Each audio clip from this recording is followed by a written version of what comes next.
यानंतर कांदा उत्पादक शेतकऱ्यांसाठी अतिशय महत्त्वाची बातमी आहे। केंद्र सरकारच्या गुजरातमधून पांढरा कांदा निर्यातीचा नाशिकमध्ये निषेध करण्यात आलाय। वेगवेगळ्या राज्यांसाठी वेगवेगळे धोरण शेतकऱ्यांसाठी घातक असल्याचा आरोप कांदा उत्पादक शेतकरी संघटनेने केलेला आहे। कांदा निर्यातीमध्ये दुजाभाव का असा सवाल शेतकऱ्यांनी उपस्थित केलाय। बघूयात त्याबद्दलचा एक स्पेशल रिपोर्ट। 2000 टन पांढरा कांदा निर्यातीची अधिसूचना। गुजरातच्या कांद्याला परवानगी, महाराष्ट्राला का नाही?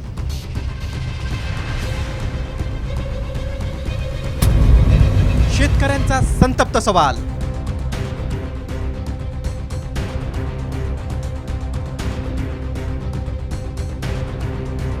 कांदा निर्यात बंदीच्या प्रश्नावरून शेतकऱ्यांची ओरड असतानाच केंद्र सरकारच्या एका निर्णयावरून महाराष्ट्रातील शेतकऱ्यांनी संताप व्यक्त केलाय।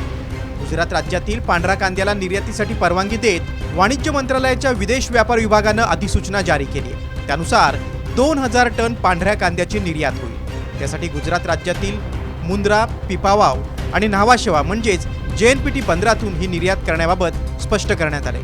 त्यामध्ये निर्यातदाराला गुजरात सरकारच्या फलोत्पादन आयुक्तांचं प्रमाणपत्र घेणं आवश्यक आहे। यावरून नाशिकमध्ये कांदा उत्पादक शेतकरी संघटनेनं निषेध केलाय। कोटा पद्धतीनं कांद्याच्या निर्यातीला परवानगी देऊ नये, सरसकट निर्यात बंदी उठवावी अशी मागणी केली आहे।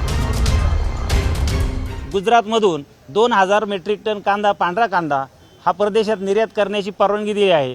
ह्या संपूर्ण प्रकाराला आळा घालून केंद्र सरकारने तत्काळ संपूर्ण निर्यात खुली करावी अशी मागणी महाराष्ट्रातल्या सर्व कांदा उत्पादक शेतकऱ्यांमधून होत आहे। या मतदानामध्ये ही निर्यात बंदी जर हटली नाही, पूर्णपणे निर्यात खुली झाली नाही, तर मात्र या तिन्ही टप्प्यामध्ये कांदा पट्ट्यातून सत्ताधाऱ्यांना याचा पूर्ण मोठ्या प्रमाणात फटका बसेल अशी भूमिका महाराष्ट्रातील कांदा उत्पादक शेतकऱ्यांनी घेतलेली आहे। केंद्र सरकार राज्यांमध्ये दुजाभाव का करते असा सवाल कांदा उत्पादक शेतकऱ्यांनी विचारलाय।